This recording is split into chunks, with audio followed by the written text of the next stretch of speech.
ರಾಜಕೀಯ ಬೆಳವಣಿಗೆಗಳ ಬಗ್ಗೆ ಚರ್ಚೆ ಮಾಡಿದ್ರು. ಬಹಳ ಮುಖ್ಯವಾಗಿ ಜಾತಿ ಗಣತಿ ಬಗ್ಗೆ, ಅದ್ರ ಬಗ್ಗೆ ಚರ್ಚೆ ಆಯಿತು. ಕೆಲವರು ಸಂಘ ಸಂಸ್ಥೆಗಳು ಮತ್ತು ಕೆಲವು ಜಾತಿ ಮುಖಂಡರುಗಳು, ಮಠಾಧೀಶರುಗಳು ಮತ್ತೆ ಕೆಲವು ಮಂತ್ರಿಗಳು ಕೂಡ ಜಾತಿ ಗಣತಿ ಬಗ್ಗೆ ಅಪಸ್ವರ ಎತ್ತಿರ್ತಕ್ಕಂಥದ್ದನ್ನ ಪ್ರಸ್ತಾಪ ಆಯಿತು. ಅದ್ರ ಬಗ್ಗೆ ಡೀಟೇಲ್ ಡಿಸ್ಕಷನ್ ಆಯಿತು. ಈಗ ವರದಿ ನಮ್ಮ ಜಾತಿ ಗಣತಿ ಬಗ್ಗೆ ಏನು ವರದಿ ಕೊಟ್ಟಿದ್ದಾರೆ, ಇನ್ ಪ್ರಿನ್ಸಿಪಲ್ ಅದು ಅಕ್ಸೆಪ್ಟ್ ಮಾಡ್ತಾರೆ.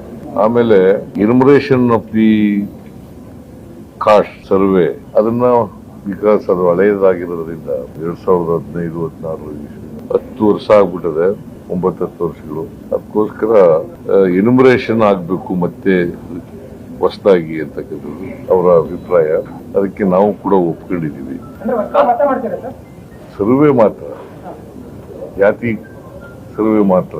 In principle the report is accepted. ಜಾತಿ ಗಣತಿ ರಿಪೋರ್ಟ್ ಅನ್ನ in principle it is accepted.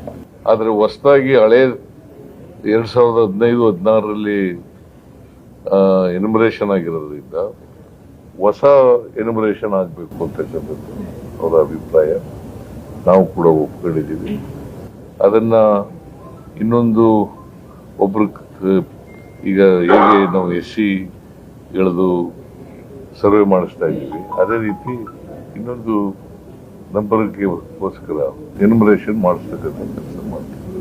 Survey ಆದಷ್ಟು ಜಾಗ್ರತೆ. ಈಗ 60 ದಿನನ 70 ದಿನನ 90 ದಿನದೊಳಗಡೆ ಸರ್ವೆ ಆಗ್ಬೋದು ಕಂಪ್ಲೀಟ್. ಅಷ್ಟೊಳಗಡೆ ರಿಪೋರ್ಟ್ ಎಲ್ಲ ಕೊಟ್ಬಿಡ್ಬೇಕು. ಸೊ ಇದು ಒಂದು ಚರ್ಚೆಯಾಗಿ ತೀರ್ಮಾನ ಆಗಿದೆ.